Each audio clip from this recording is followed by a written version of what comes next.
आज की वीडियो दुकानदारों के लिए है और ख़रीदारों के लिए भी है और कारोबारी हजरात के लिए भी है, क्योंकि हुकूमत एक ऐसा कानून लेकर आ रही है और इसमें अब कहा यह जा रहा है कि अगर क्यूआर पेमेंट के ज़रिए पेमेंट नहीं वसूल की जाती तो इस पर सज़ा और जज़ा भी होगी। इस्लामाबाद में तो इसका बाकायदा नफाज जो है वो कर दिया गया है, लेकिन वफाकी हुकूमत ने पंजाब हुकूमत से रब्ता किया और पंजाब हुकूमत को कहा कि वो कैशलेस सूबे को बनाने के लिए जो एक कैशलेस में मैनेजमेंट है, पेमेंट सिस्टम है, उसको मुतारफ़ करें और इसके काबीना ने बाकायदा इसकी मंजूरी जो है वो दी। लेकिन इसमें कुछ चीज़ें हैं वो आपको बताना ज़रूरी है। अब अगर आप किसी भी दुकान पे जाते हैं, ख़रीदारी करते हैं, किसी भी बड़े आउटलेट पर, छोटे आउटलेट पर, छोटी दुकान पे, तो इवन कि छोटी सी छोटी चीज़ भी अगर आपने लेनी है तो उसके लिए क्यूआर पेमेंट जो है वो दुकानदार को रखना लाज़मी होगा। इसमें जो इसका पस मंज़र है, पस मंज़र ये कि वफाकी हुकूमत ने जैसे ही इसको इम्प्लीमेंट किया इस्लामाबाद के अंदर, तो फ़ौरी तौर पर रब्ता जो है वो सूबों से किया गया, पंजाब हुकूमत से भी रब्ता किया गया और पंजाब हुकूमत ने बाकायदा इस पर एक ब्रीफिंग जो है वो दी और इस पर एक इजलास भी होता है और इजलास जो है वो सूबाई वज़ीर ख़ज़ाना करते हैं। तो उस इजलास का जो खतखाल है वो आपके सामने रखूँगा और इसमें जो चीज़ें तय हुई, क्योंकि कबीना की तरफ से जो अप्रूवल दी गई उसमें सिर्फ सिंपल सी बात है कि एक कैश जो क्यूआर पेमेंट है उसको फ़ौरी तौर पर नाफ़िज़ुल अमल जो है वो लाया जाएगा सूबे के अंदर। लेकिन उसके ट्यूआर्स क्या होंगे, कैसे लाया जाएगा और उसमें अगर कोई दुकानदार या कोई भी कारोबारी हजरात अगर क्यूआर पेमेंट जो है वो अवेज़ा नहीं करते किसी भी दुकान के बाहर, तो उनके खिलाफ क्या कार्रवाई हो सकती है, तो उस पर आज हम बात करेंगे। तो इसमें सबसे पहले मीटिंग जो है वो 2 अक्टूबर 2025 को होती है और इसमें आला सतह इजलास जो है वो होता है। इसमें एक्सेप्टेंस क्यूआर एक्सेप्टेंस मैंडेट जो है इस पर बात की जाती है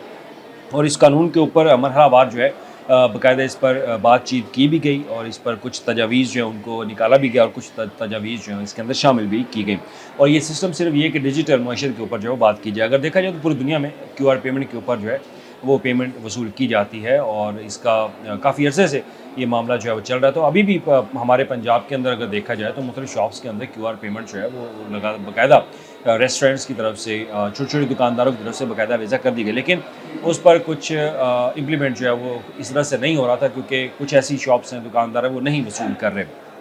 तो इस पर अब सबसे पहले बात कर लेते हैं कि जो कानून है जो कि फेडरल गवर्नमेंट की तरफ से पंजाब के सामने रखा गया और उसमें जो तरमीम की गई और उसमें जो दफ़ा A17 है उसके ऊपर बात करेंगे, जो कि payment system and electronic fund transfer के ऊपर है और इसी फैसले को मजबूत बनाती है और कहती है कि कानूनी हैसियत देने के लिए, यानी कि क्यूआर पेमेंट को कानूनी हैसियत देने के लिए इसमें अमेंडमेंट जो है वो ज़रूरी है। तो अमेंडमेंट उसमें कर दी गई है और जो नई शामिल की गई है दफ़ा वो उसमें एक्ट 17 है जो कि 2007 में था। तो उसमें मशीन भी है, आउटलेट भी है और इसके साथ ही मुख्तलिफ ऐसी जो ATM कोड वगैरह इस तरह की चीज़ें जो है उसमें शामिल, तो अब उसमें क्यूआर पेमेंट भी शामिल कर ली गई है और उससे ये होगा कि हर जो कारोबारी हजरात है उसको रजिस्टर्ड भी इसके साथ जो है वो किया जाएगा। अब बात कर लेते हैं कि अगर आपके दुकानदार हैं या कारोबारी हजरात हैं, अगर आप क्यूआर कोड नहीं अवेज़ा करते अपनी आउटलेट के ऊपर, अपनी दुकान के ऊपर, तो उससे होगा क्या, गवर्नमेंट क्या कर सकती है। तो उसमें जो शिक शामिल की गई है कि अगर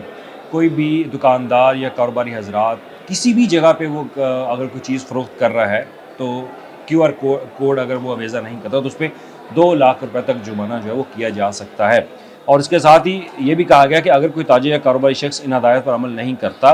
तो ये काबिल सज़ा जुर्म होगा कानून के मुताबिक और उसके खिलाफ कार्रवाई भी की जाएगी, 2 लाख रुपये जुर्माना भी किया जा सकता है और उसके साथ ही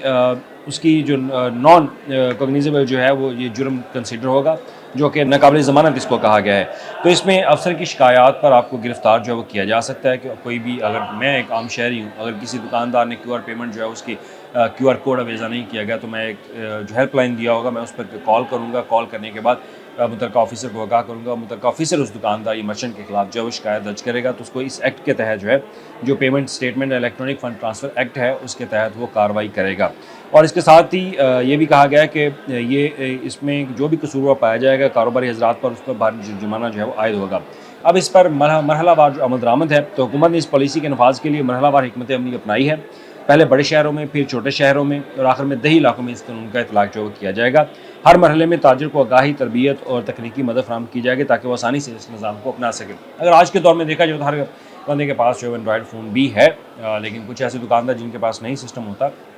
तो उनको तरबियत जो है वो दी जाएगी। सबसे पहले तो ये बड़े शहरों में, यानी कि अगर लाहौर की बात की जाए, मुल्तान की बात की जाए, फैसलाबाद, रावलपिंडी, गुजरांवाला, ये तो बड़े शहर हैं। वहाँ पर इसको इम्प्लीमेंट जो है फौरी तौर पर करवाया जाएगा और इसके लिए PRA को भी टास्क दिया जाएगा कि पंजाब रेवेन्यू अथॉरिटी जो है वो इस पर अमल दरामद करवाएगी और आपको QR कोड जो है वो लाजमी अवेज़ा करना होगा। अब इसकी बात कर लेते हैं कि इसमें गवर्नमेंट ने सहूलियात क्या दी हैं आपके लिए। तो हुकूमत इस अमल को सामने लाने के लिए कोई बेशतर इकदाम जो है वो करी, जैसे कि EKYC जो है पर एक स्टेटमेंट है वो है, और उसमें बगैर फ़ीस के बैंक अकाउंट की सहूलत होगी और रास्त ID से खुदकार जो है उसका इजरा होगा और QR कोड को प्रिंट या डिस्प्ले करने की सहूलत जो है वो गवर्नमेंट की तरफ से आपको दी जाएगी। और ताजर हज़रात को ट्रेनिंग, मार्केट कैंप्स और हेल्पलाइंस के जरिए सहूलत भी दी जा सकती है ताकि वो बगैर किसी दिक्कत के डिजिटल निज़ाम में दाखिल हो सकें। अब इसके फ़वाइद बात कर लेते हैं कि QR कोड के इस्तेमाल से न सिर्फ सार्फिन को आसानी होगी बल्कि ताजरों को भी पैसों के लेन देन में शफाफियत, तेज़ी और तहफ़्फ़ुज़ जो है वो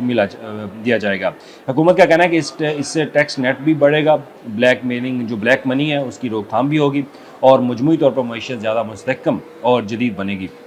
अब इसमें कुछ सवालात पैदा होते हैं कि छोटे दुकानदार भी होते हैं, अभी जो रेडी बान हैं उनके ऊपर क्या इसका इतलाक़ होगा। तो रेडी बानों के ऊपर अभी इस पर जो है वो इतलाक़ नहीं होगा, लेकिन अगर वो डिजिटल सिस्टम को समझते हैं तो वो QR कोड अवेज़ा कर सकते हैं। हम पूरी दुनिया में देखते हैं कि हर इवन के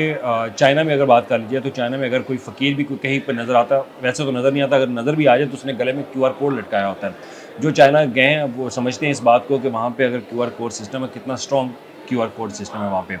तो छोटे दुकानदारों पे नहीं होगा, लेकिन अगर वो खुद से करना चाहते हैं तो वो QR कोड अवेज़ा कर लेंगे और उस पर वो पेमेंट जो है वसूल की जा सकती है। और अगर इसमें आपकी कोई राय या कोई सवाल पूछना चाहते हो तो आप ज़रूर पूछिएगा, अपनी राय ज़रूर दीजिएगा कि ये मईशत को मजबूत करने के लिए हुकूमत का कैसा इक़दाम है। लेकिन एक बात ज़हन में रखें, QR कोड आपको लाजमी अवेज़ा करना होगा अपनी दुकान के ऊपर, अपने आउटलेट्स के ऊपर, जहाँ भी हो। अगर आपके पास पेट्रोल पंप भी है, पेट्रोल पंप के ऊपर भी आपको QR कोड अवेज़ा करना होगा, वहाँ पर भी आपको कैशलेस पेमेंट जो है वो रिसीव करनी होगी। हर जहाँ पे भी ख़रीदो फ़रोख्त हो रही है,